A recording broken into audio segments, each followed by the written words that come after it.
You had a good time. You really did.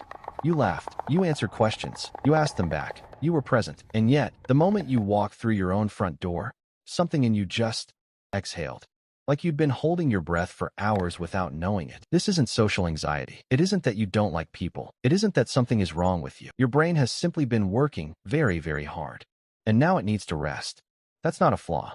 That's just how some minds are wired. For some people, every social interaction runs a second process in the background. A quiet, constant loop. Was that too much? Did I talk too long? Did they seem bored? Should I have laughed there? It isn't paranoia. It's hypervigilance, a pattern the nervous system learns somewhere along the way, and it runs automatically. You don't choose it. It just runs. Somewhere, probably early, you learned that being likable required effort. That being good at people wasn't natural. It was something you had to do. Maybe someone important was hard to please. Maybe approval was something you had to earn, not something you were simply given. So your brain built a system, a monitor, and it never fully turned off. The exhausting part isn't the people. It's the performance. When you've learned to monitor yourself, conversation stops feeling like exchange. It starts feeling like a show you're producing in real time. Choosing words, calibrating tone, reading reactions. You're not just talking, you're directing, acting, and reviewing all at once. But here's the part nobody tells you. The exhaustion isn't a sign that you did something wrong. It's actually proof that you showed up fully. Your brain gave everything it had, and now it's asking for something back. Socializing is input, voices, expressions, questions, subtext, timing.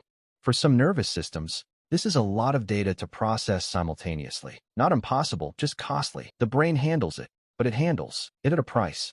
And that price gets collected the moment you're finally alone. Solitude, for people who drain socially, isn't loneliness. It's charging. It's the moment the self-monitoring loop finally pauses. The performance ends. The brain stops tracking and starts recovering. Quiet isn't absence. It's restoration. And then there's this.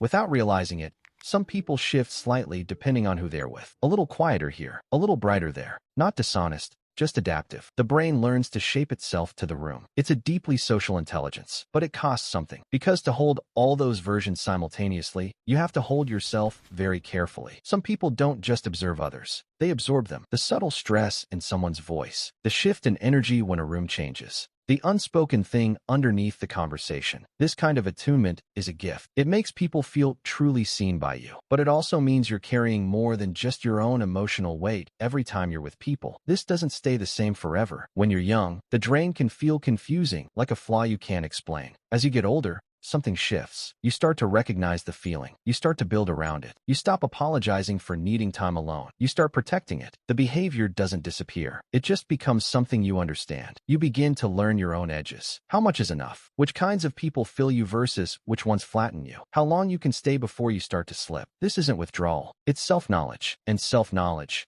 quietly, is one of the most protective things a person can build. Solitude, for people like this, functions like an anchor. It doesn't pull you away from life. It holds you steady within it. When everything external has been loud and fast and demanding, being alone brings the body back to its own rhythm. The mind stops performing. The nervous system sighs, and something that was scattered begins to settle. Being alone after socializing feels like stepping into a room that belongs entirely to you. No performance, no calibration, no self-monitoring, just the quiet version of yourself that exists when no one is watching. For some people, this room isn't an escape. It's home, and coming back to it isn't antisocial. It's essential. Here's what makes this beautifully strange. The same person who drains in social settings is often remarkably present within them. The attunement, the self-monitoring, the careful calibration, all of that makes them thoughtful listeners, perceptive friends, people who notice things others miss. The drain is the cost of the gift, not a sign that the gift isn't real. And you are not the only one. Right now, in apartments and houses and parked cars and quiet corners,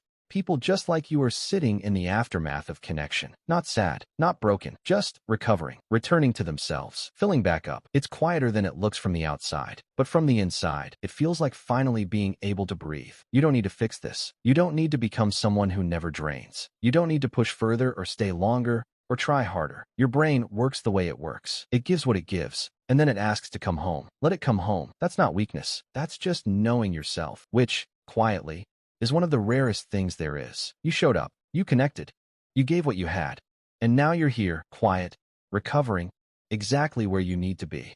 That's enough. That has always been enough.